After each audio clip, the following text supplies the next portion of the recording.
I just know that from experience. So, I think he lost the fight, if we're being really honest. Tank, you lost that fight. I mean, the only reason they gave you the fight was because you would make more money as a champion, but there's no way it's a... When a dominant fighter finally meets his match in the ring, desperation can set in. We saw it with Mike Tyson when he bit Evander Holyfield's ear. And now, it seems Gervonta Davis is facing a similar moment. In a recent interview, Lamont Roach exposed how Tank resorted to dirty tactics during their fight, calling random timeouts and even attempting to bite his ear. This shocking revelation has left many boxing pros and fans deeply disappointed. I thought he would, and I thought he won the fight personally. Yeah, the no knockdown, that was like unheard of. It was the first time I've ever seen it with my own two eyes. And Terence Crawford has sparked even more controversy with his bold take on Gervonta Davis's fight, slamming the officiating and questioning the final decision.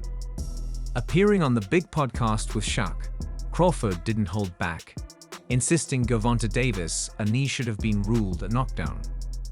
He argued that any fighter who voluntarily kneels should be counted, and called out the referee for stopping mid-count, hinting at possible foul play. To the Tank fight, and when he took the knee, do you really think he had grease in his eye? Well, let me start by saying 1,000% it should have been called a knockdown if you take a knee in any scenario in the fight.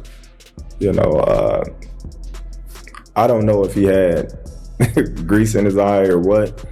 I know he took a knee, and that should have been called a knockdown. Beyond the knockdown debate, Crawford made an even bolder claim. He believes Lamont Roach deserved the victory outright. He argued that Roach was the busier, more aggressive fighter, consistently landing more shots. I'm not. He's a champ though too, undefeated. And what champ? Come on, man, tell me what belt. You know boxing. You forgot Devin Haney is undisputed. Devin Haney got all the belts. He the champ. Nobody else the champ. I'm gonna come up here where the big boys at. While Gervonta Davis remained too inactive in key rounds. While acknowledging Gervonta Davis' control in the middle rounds, Crawford insisted that Roach dominated both the early and final moments, displaying a greater hunger to win. He suggested Gervonta Davis to desperate tactics because he was finally outclassed, and in the end, Roach shattered his ego. I don't know, man.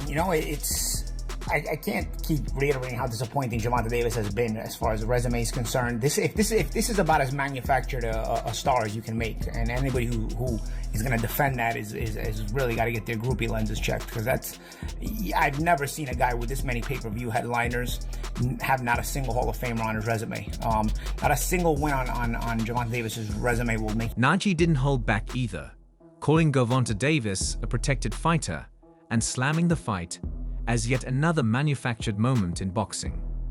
He claimed that Gervonta Davis being carefully guided, dodging real challenges while being hyped as an unstoppable force. According to Najee, it's just boxing, you just never know. Yeah. Yeah. That's why I say in boxing it's better for you to just fight the best. Because if you lose, you lost to a fighter like you, a dog like you. But if you lose to a fighter with a lesser of a name, and you're supposed to win or a performance like this, it hurts you. The referee's decision to halt the count blatantly exposed the favoritism at play, proving Gervonta Davis gets special treatment. He went even further, stating that any fan still defending Gervonta Davis is blindly supporting a fighter who hasn't truly earned his status. In Najee's eyes, this fight was just another scripted event designed to maintain the illusion. People want to discredit thing is he's still a pound-for-pound fighter. Yeah. What do you think about that fight that happened? You thought it was just an off night, or? Everybody has an off night. Everybody has an off night. Shit, I had a off night with Cruz. Everyone has a off night. Gervonta Davis' more balanced approach, but didn't shy away from a harsh truth. Gervonta Davis' struggles were inevitable. He acknowledged that Tank had a tough night, but blamed it on his lack of real challenges. In Garcia's view, Davis should have been facing top champions long ago, but years of careful matchmaking left him unprepared for true adversity. Now, with backlash mounting, Garcia believes this is simply the consequence of years of protection.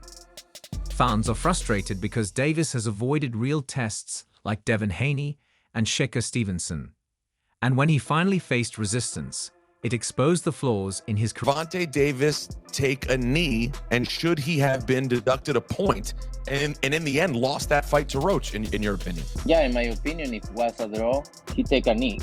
And plus the corner go up and put it a towel in the face, that's a disqualification for sure.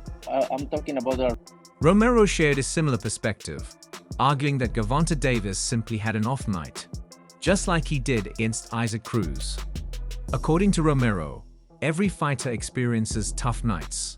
But when you're a star like Tank, the criticism is always magnified. He pointed out that even the greatest fighters have off performances. Skill for skill, none of these guys can mess with me. Like, nobody. Like, I feel like my skills is way better than like Floyd. Like, if I'm on my game. Well, yeah, I take that back. Probably hand in hand. But skill wise, nobody on TV that's fighting right now have more skills than me. Nobody. Like, talking about top to bottom list of fighters that's fighting on TV. So what I gotta do with you being, I guess, embarrassing? Like, cause again, we seen you make posts on a story like the fight not happening. Like, cause I don't never want to, like, me not doing my job like all the way, like me not training all the way. And it shouldn't automatically lead to hate. However, with Tank, things are different. Romero believes people love to target him, which is why a friend of Lamont Roach brought up the biting incident. In his view, it's this relentless pressure and scrutiny that can drain a fighter's motivation in the ring. Registering or processing through my mind the other rules, to the simple fact that he could have got disqualified for having his corner come up to the ring and assist him during the round. Or you can't come to the mat. Do that. Or he can't turn his back on the, like, during the fight. That's cause for, that's the wave it all. He took a knee and then turned around and went to the corner. A ref will usually stop the fight. For years, the word protected has shadowed Gervonta Davis like a dark cloud. Ever since he aligned with Floyd Mayweather, many in the boxing world have questioned whether he was truly being tested or simply managed to preserve his undefeated record.